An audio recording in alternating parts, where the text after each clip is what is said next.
মসজিদের উন্নতি কল্পে জালসা। কে তোমাকে মসজিদ উন্নতি করতে বলেছে? মার্বেল পাথর কে বসাতে বলেছে? আল্লাহ বলেছে? মানুষের ইমান নাই, নামাজের সংখ্যা নাই, মসজিদে টাইলস বসাতে হবে, এসি বসাতে হবে, কে বলেছে? খালি মরে দেখো ফেরেশতারা ডান্ডা নিয়ে বসে আছে। বর্তমান সময় সব থেকে বড় ফিতনা হচ্ছে জালসা। আর জালসাতে যারা মাদ্রাসার কমিটি পক্ষ, দাড়ি চাচা, সুদখোর, বেনামাজি, যার ইসলামের ন্যূনতম ধারণা নেই, তবু বক্তা সিলেক্ট করছে, অমুক বক্তাকে নিয়ে এসো, বিশাল ভাইরাল বক্তা, ওকে নিয়ে আসলে লোক হবে আর আদায় বেশি হবে, আমাদের মাদ্রাসা ভালো চলবে। তোমাকে মাদ্রাসার ঠিকা কে নিতে বলেছে? আল্লাহ বলেছে?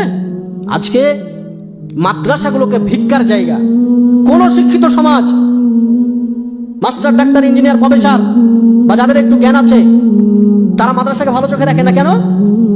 আরে এই বেটাকে যদি এখানে ভর্তি করে দুদিন পর চাইতে যাবে, বেটা তুমি ভিক্ষা চাওয়া শিখাও।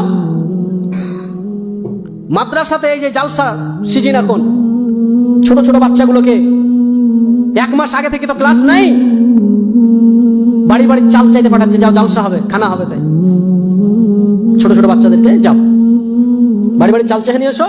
ওই মাদ্রাসার আন্ডারে যতগুলো পাড়া আছে, বাড়ি আছে, সব বাড়ি থেকে চাল চেয়ে নিয়ে আসে মাদ্রাসার তালবিলিমরা। এবার শিক্ষিত সমাজ কোন নজরে দেখবে? আমি তো চাইবো না যে আমার বেটা ওই বাড়ি বাড়ি ছেলে বেটা, আমি চাইবো নাকি? আমি তো জীবনে চাইবো না। আল্লাহ রসুল বলছেন উত্তম হাত যেটা দিল এটা হচ্ছে উত্তম, আর যেটা নিল এটা হচ্ছে অরুত্তম। আরে মুসলমানরা তো দেয়, আর তুমি ভিক্ষা করা শিখাচ্ছ। এত বড় বড় কলেজ, ইউনিভার্সিটি চলছে পাবলিক, কাউকে দেখেছেন যে উন্নতি কল্পে জালসা করেছে? কেউ কেউ করেছে? আপনি বলেন যে আমরা চালাতে পারছি না, তোমরা ভিক্ষা দাও, বলেছে? ইসলামকে ধ্বংস করে ফেলেছে এক শ্রেণীর আলেম, এক শ্রেণীর সমাজ। মাদ্রাসা মানে ভিক্ষা করতে হবে। তোমার বেটা পড়বে, তোমাকে পয়সা দিয়ে তোমাকে পড়াতে হবে।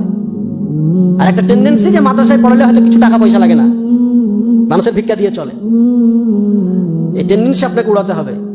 তোমার সন্তান মাদ্রাসায় পড়বে, তোমাকে টাকা দিয়ে পড়াতে হবে। যে তোমার সন্তান তোমাকে খরচ করে, তুমি ভিক্ষা করে তোমার সন্তানকে পড়াও। তোমার সন্তানের জন্য মাদ্রাসার কমিটি আর মাদ্রাসার আলেমরা কেন চেক নিয়ে বেড়াবে? দাও, একটা দোকানে গেছে, মৌলভী সাহেব চেক নিয়ে বলছে আমাদের মাদ্রাসাতে দেন। তো ওই দোকানদার বলছে ওইখানে বসেন, ওইখানে বসেন, দিছি। 1 ঘন্টা বসার পরে দিছে 10 টাকা 20 টাকা চেক কেটে দিছে। লজ্জা লাগে না? ভিক্ষা চাইতে গেছো, কার জন্য ভিক্ষা চাইতে গেছো? আজকে সারা বিশ্বে মুসলমানদের অবস্থা আপনি দেখেন। মসজিদের উন্নতি কল্পে জালসা। কে তোমাকে মসজিদ উন্নতি করতে বলেছে? মার্বেল পাথর কে বসাতে বলেছে? আল্লাহ বলেছে? মানুষের ইমান নাই, নামাজের সংখ্যা নাই, মসজিদে টাইলস বসাতে হবে, এসি বসাতে হবে, কে বলেছে? খালি মরে দেখো ফেরেশতারা ডান্ডা নিয়ে বসে আছে। গিলাদুন শিদাদুন লা ইয়াসুন আল্লাহ মা আমারাহুম। দিনকে মজাক পেয়ে গেছে।